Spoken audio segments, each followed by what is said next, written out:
Welcome to Business Mentorship, Keepin It Real, where we introduce corporate leaders who have taken the leap to business owner and participate with their great idea in our guest blog found on shareyourstories.online.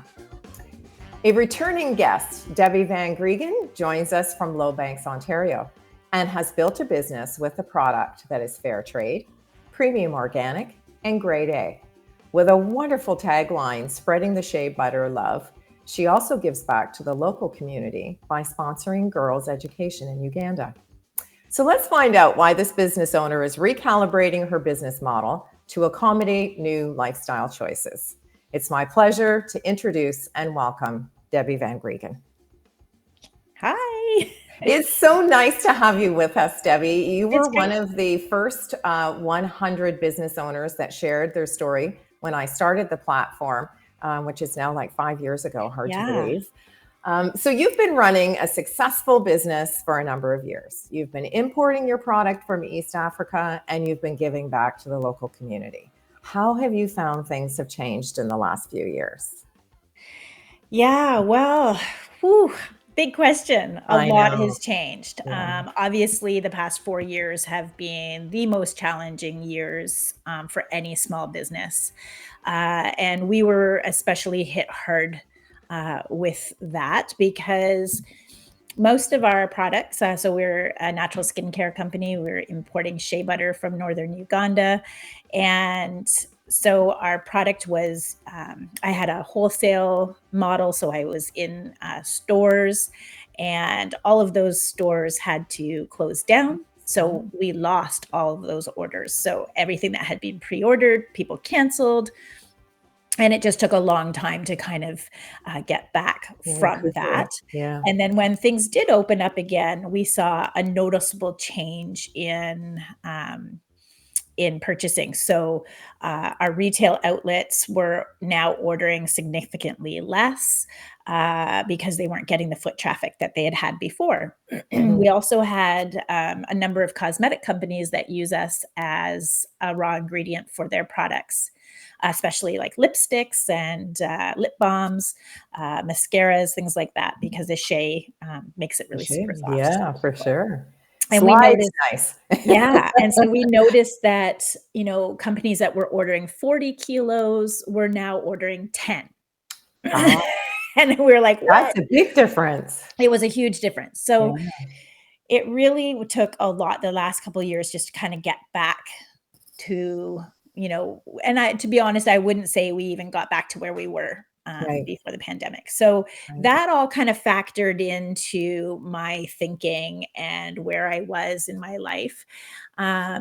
I still wanted to do Moya. I still want to have the business, but on a much smaller, more manageable scale. Sure. Lifestyle has changed. I am a grandma. So I actually have three grandsons who are 4, 3, and 6 months. Wow. And so I'm also, people might remember from my previous interview, I am a mother of 5 sons. My youngest is in university. He's 21. And then my oldest is turning 32 in a couple of months. And he's the one that has the 3 boys. So I'm kind of in this stage where my kids are getting married. I still have one at home, and I've always been busy. And so, those last few years having to kind of juggle family life and work, and my work involves travel.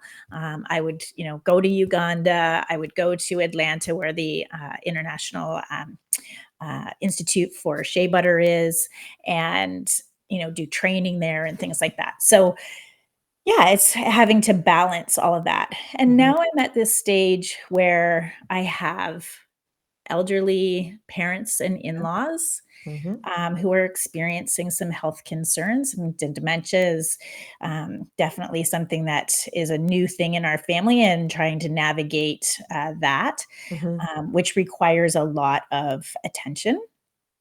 And then also wanting to be there with the grandkids and Yeah, be for able to sure. have them, be that support for my son and Sure. daughter-in-law. If they need a break, Grammy's here. Yeah, exactly. Now you're wearing a wonderful, sweatshirt, so tell us a little bit Yes. about your sweatshirt. Yeah, so, I don't know if you can see it well there, but it There we says go. there we go, it says, "This Grammy wears her heart on her sleeve," and then on Um, my sleeve here are aw, the you have the names. boys' names. Isn't Yeah. that So I fantastic? have Oliver, Noah, and Simon.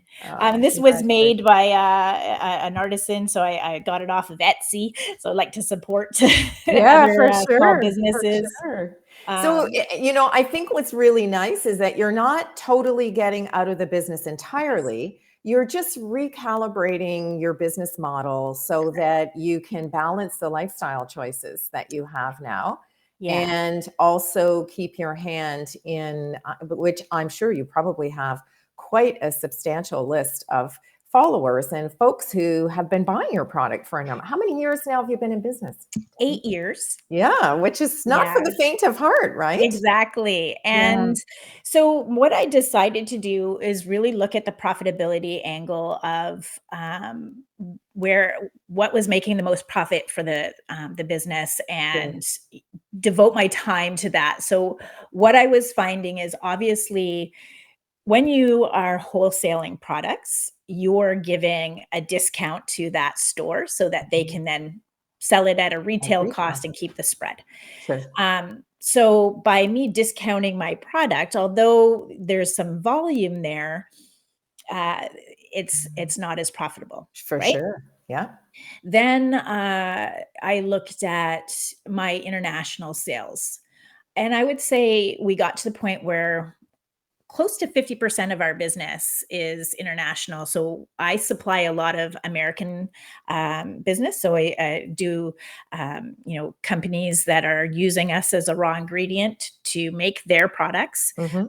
as well as, just some personal use. But people were buying that in bulk to make it worth their while. So they'll buy Sure. it by the kilo instead of the jar. Well, obviously for me, the profit is in the jar, not the bulk, because again, I'm having to offer a discount Sure. because of the volume. Yep. So what I decided to do was just stick with my retail model instead of the wholesale Wholesale. model, Right. and by getting rid of those international sales. And when I say that I've stopped international sales now, I got a lot of flack. I bet.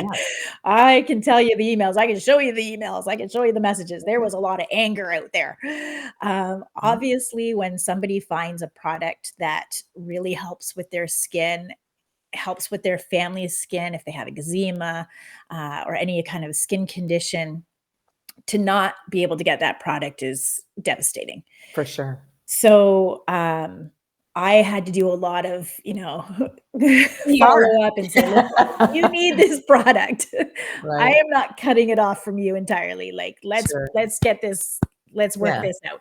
Yeah. So I have a number of clients in the States who will still be getting their shave from me, but we've worked it out so that, it makes sense for both of It's us. win-win. Yeah. Yeah, and so, I can't be losing money on the shipping end of it, For sure. which anybody out there in business who's shipping a product knows that shipping is one of our Huge. biggest challenges. Yeah. Yeah. And For sure. so I have been spending, the last couple of months, corresponding with the clients, Yeah. For and sure. all of my local clients, are thrilled that they're still, able to get the product. We still supply, Cheekbone Beauty and Lip Service Beauty here in Ontario, for them to continue making their products. So, we just have gone to, more of a scaled back Sure. manageable business for me Yeah. and still be able to supply the people who need it. What's really wonderful is I think, when we start out in business, we have these big grandiose ideas about where we'd like to go. And you actually scaled your business in a way that gave you some tangible assets and some results that you could share with other people, hence being able to do it internationally. Mhm. Our viewing and listening audience, I'm sure, is sitting back and thinking, well, how on earth do you connect with some of these companies? Did you do it making cold calls? Were you attending trade shows and people approached you? Or was it connections that you had with the raw material in Uganda that started to give you some of those connections? How were you able to expand the business? Check, check, check, all of the above. Yeah, really, when I started, I was so naive when I started. Like, it's laughable. Like, I did not have any business experience. I was a librarian for I was just 17 going to say years. you were in the education field, so Yes. Uh, kudos to you for no, I making that raised transition. my boys at a library. So I was working, they would come from school and go to the library, do their homework till I was finished work, and then bring them home. Right. So it was not in my uh, my Comfort thought zone for process sure. to have a business. Yeah. What had happened for me is I became very passionate about fair trade. I had been working as a volunteer to take groups of students in grade 11 and take them to a small community in Ekbalam, Mexico, where we learned about global literacy and just global issues, taught them history, why developing countries were in the position that they were in. And ultimately, it's because of the decisions in the first world and how that directly affects these developing nations. So we learned, I was learning so much from this experience, things that I was not taught in high school. And I became very passionate about fair trade because to me, it was something that was very tangible. It Right. was something that made so much sense. Pay someone fairly for their work. Right. Equitable, funds, make sure that children are not working, that they have the opportunity and access to education, Education. that Yeah. they're not in fields, that they're not in factories. These were just common sense things, Mhm. but that's not how the world works. Right. And a business, especially as you get into business and the further you get into business, especially if you have any type of product based business, you will see just how devastating it is. In the clothing industry, workers are paid 11 cents an hour. So garment workers in Bangladesh, they're living in misery, not poverty, misery. Mhm. And companies like to pay a few extra cents to get them out of misery and into poverty, Sure. but they don't. And so when I was learning these kinds of things, I just knew that any business I wanted to do would have those basic foundations. But again, I wasn't thinking business. I was a volunteer. I was looking at helping to highlight fair trade. I in my community started a fashion show.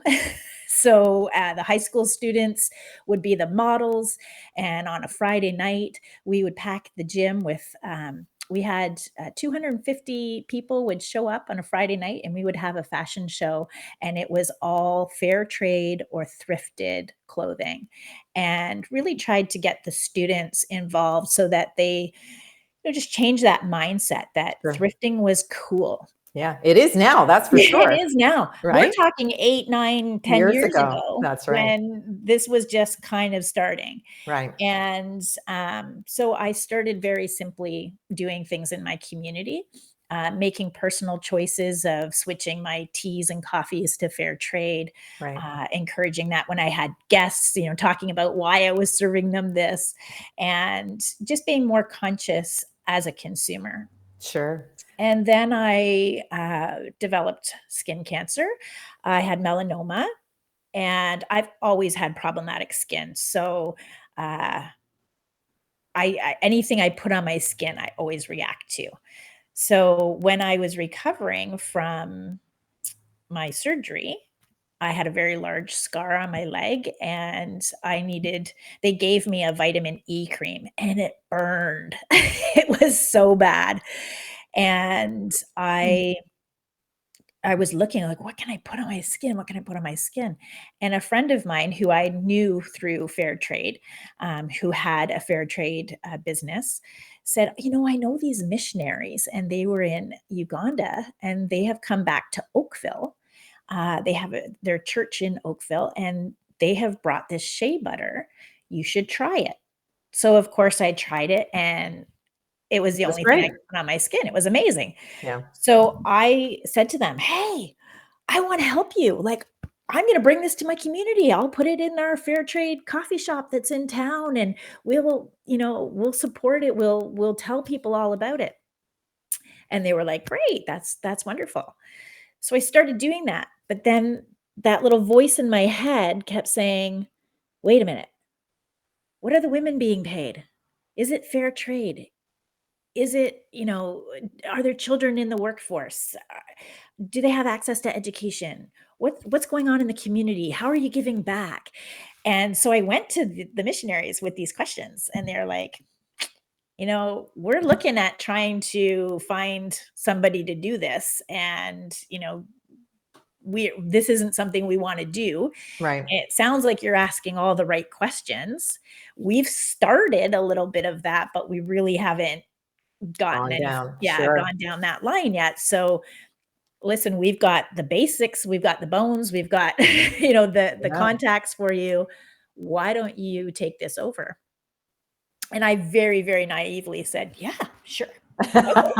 Easy peasy. Yeah, that sounds like a great idea."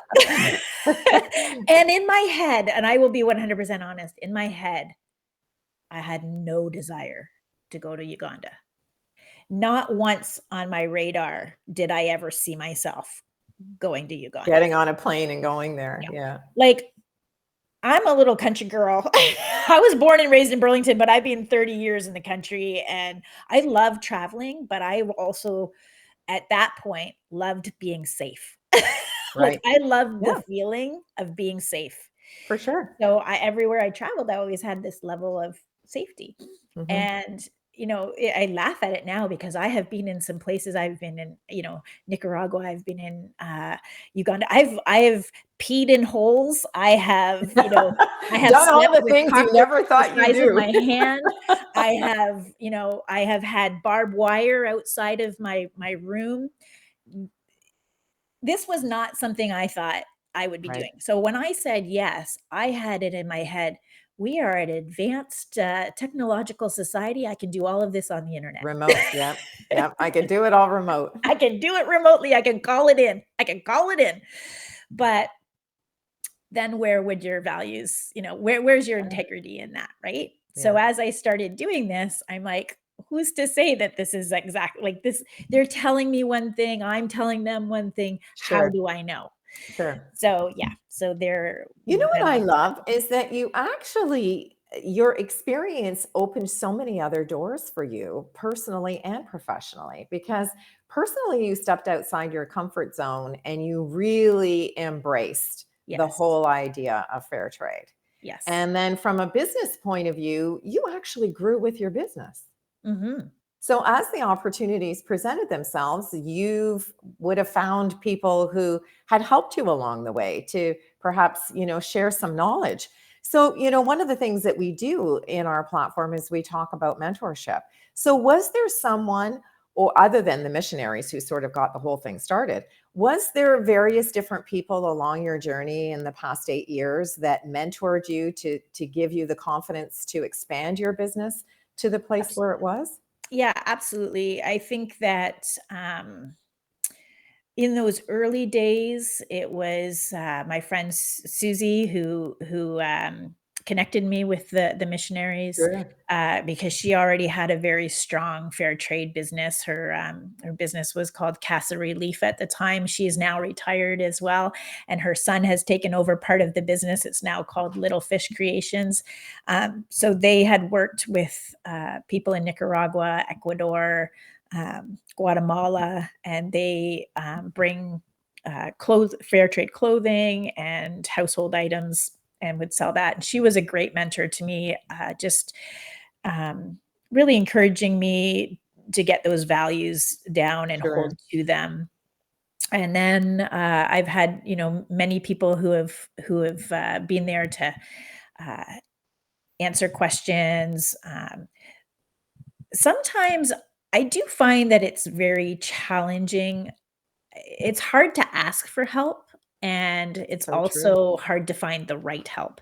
Yep. And so a lot of it is, networking and trial by Mhm. error. And Mhm. um, I remember being in small little like networking events that didn't really at the time I was thinking like I don't know if this is even going to be helpful, but I'll Sure. go I'll to it. go. Yeah. And I remember meeting my now friend Krista Jefferson, who runs Just One, which is also a fair trade jewelry company.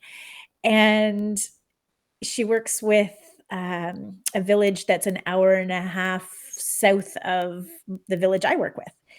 Isn't that cool? And I'm like, and she's from Caledonia, and I'm in LowBanks, so it's like, 45, 50-minute drive.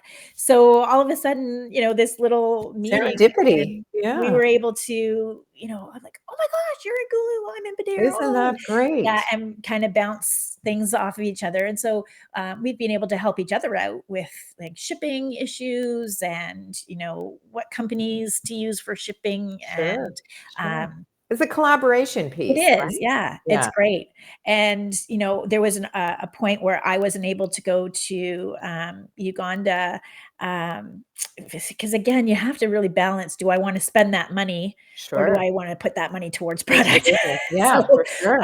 and she was going, and so I was able to pay her and a driver, to go and do And do some some, some stuff isn't for me, that some great? inspections and some photography, and, just get some of Fantastic. those connections and stuff. So, you never know who you're gonna meet at these events and That's so how true. it can help you in the future. But, and a lot of times it can feel lonely because you're Mhm. doing this, and for me particularly, I'm doing business differently. Sure, for So sure. I've met a lot of wonderful people who have got great businesses, but they're not doing business the way I am. So they don't Sure. understand my specific challenges when Sure. I say, "Well, we can't go cheap packaging because Right. it's not environmentally friendly." Sure. So um, that was a challenge for me in the beginning. I also was learning.